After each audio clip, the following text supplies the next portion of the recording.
Hello you guys, and welcome to the channel. If you're new, don't be.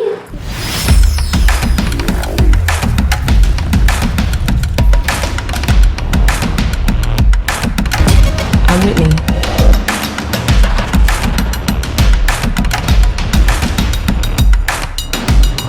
I lied to the doctors. I lied to this, that, and the third. Ladies and gentlemen, I need us to really understand what she's saying here. You mean to tell me that these medical doctors that are in an ambulance that work on-site injuries 24/7 for all day, that have to know every type of on-site injury, the specifications on the type of on-site injuries, so they can treat it right? You mean to tell me you lied to these people and they just treated you for glass when you had a bullet in you? If that's what you're saying, okay, I'll give you the benefit of the doubt. Let's just say they were dumb. You mean to tell me that the cops who were called for a gunshot in a Suburban or whatever the car was, found that same Suburban and found a gun in it, see you leaking, and didn't check you for bullet wounds? I'll give you the benefit of the doubt and say they were dumb. You then further said, yo, I'm at a cotton mouth like a motherfucker smoking all day. You then say, oh, well, I was trying to protect this black man, so I never said nothing. I didn't want them to shoot me. I didn't want them to kill me. Okay, but when me and Kelsey and Quan were over there being questioned, you were in a stretcher. No one is going to shoot you in a stretcher. You had plenty of time to tell the cops that you were in danger. You had plenty of time.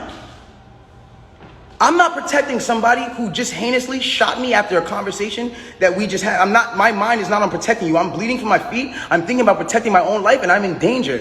Why would you not say that with 2 feet bleeding from 2 bullet holes, from what you're saying? I don't understand that.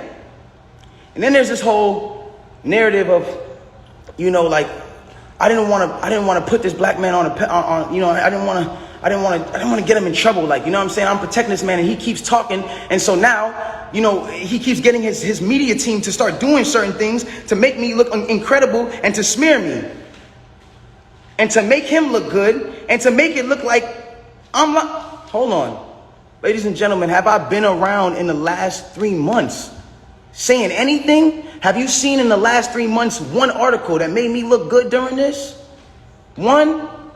Have you seen it? You haven't seen it nowhere. Because at the end of the day, my PR team is not out here playing with my jeopardy of my life and freedom. Y'all are doing this for the internet. This is my life. I'm the only person with the case. So at the end of the day, when you sit here, y'all, like, I'm not going to jeopardize my son.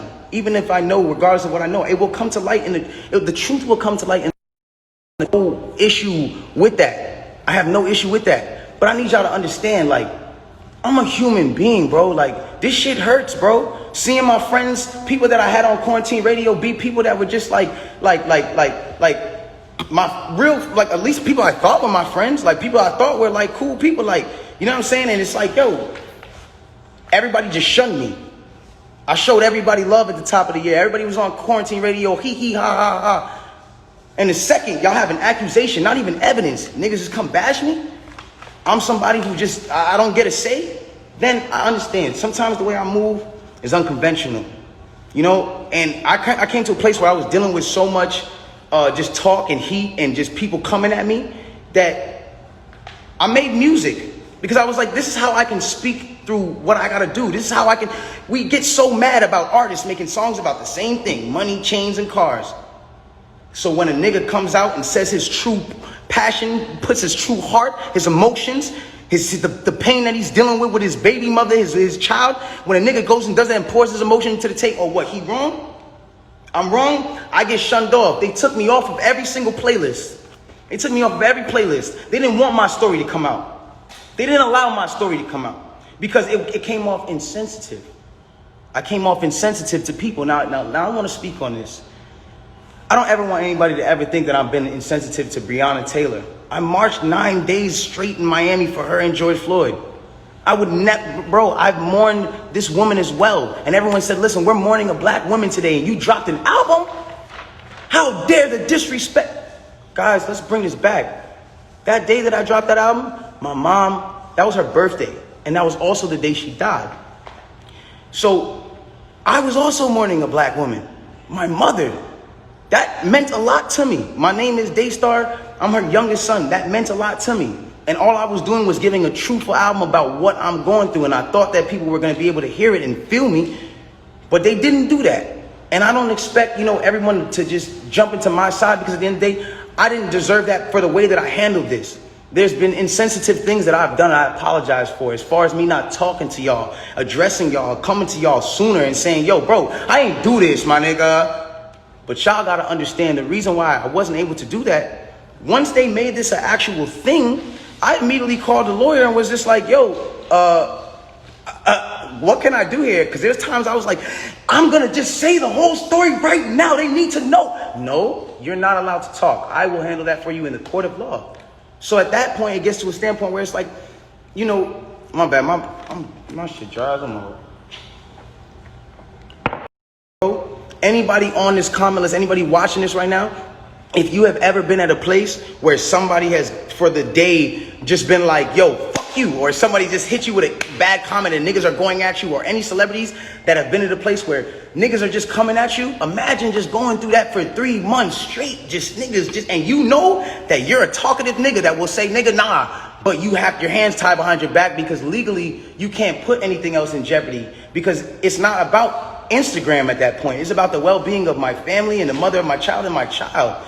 And at that point, I had to make a decision of whether or not this was more important, or Instagram likes and understanding of this, or whatever case was more important. Like, I've never been a person that's I've never been a person that's not expressed how he feels. There's things that I feel today, and I want y'all to understand something. Through every single thing that I'm going through the judge or not the judge, the accusations and the charges of 22 years and everything, I keep a smile on my face. Why? Because I know what I know. I know what I know. And at the end of the day, I'm not afraid of certain things, because I gotta be strong for the people around me, dog. I have to be, because they can't see me weak right now. They can't see that. I can't allow, my fans can't see me weak right now. I can't allow them to do that. And I'm not a weak person. I pray to God this whole experience has got me so much closer to God and made me understand certain things about certain people and how they gonna operate when something happens. And it made me realize this is how people operate, and it's cool. You know what I'm saying? Like, this is another thing I wanna address on, and I don't care who looks at me, how they look at me. Like, my point of this is not to make y'all start bashing her. It's not to make y'all start bashing her. When she's bashed, I don't feel good. It doesn't make me feel good. It makes me feel like, damn, bro, like this whole situation in itself is causing this girl mental trauma, bro. That's still somebody I care about. I do not want to see her like that, bro, ever. I don't want to see her like that, bro. It is what it is. And if nobody looks at that, how they look at it, bro, it is what it is, dog. But I never want to see her weakened or her put down or her whatever, because then it goes against exactly what I'm talking about. How am I going to advocate for protecting black women if I'm doing something to bash her and bring her down? All I'm trying to let y'all know and understand here is it's the facts. It's the facts of what y'all got to understand. I can't allow at some point, just like I was waiting for my court date so I can say something. And when I finally said it, or when the court date finally came, I finally am here and I'm being able to say what I have to say. And so if I'm coming off in any kind of way that's not the way that you want, I apologize, but I had to get this off my chest. And so it just is what it is. The truth will come to the light in the court of law. If y'all don't believe me, you don't believe me. It is what it is. If you do, you do. But I really just send prayers and love to her camp. I send prayers and love to the people around me. And I don't want us to be beefing. I don't want y'all to think that this is a Meg versus Tory thing. I'm not beefing with her. I'm not beefing with nobody. I don't have no, like, I'm chilling, bro. Like, with all due respect, I'm chilling. I want to get back to myself. I'm not going to stop. When y'all see me at the club, and I'm chilling, I'm partying, when y'all see me, if I come back with quarantine radio around Halloween, that's because I want to have fun. I want to still be the person I am. I want to still spread light. And the last thing I want to say before I get out of here, and it's very important to me, and I didn't say it at the starting because, it would have been whatever, but I want to say it now.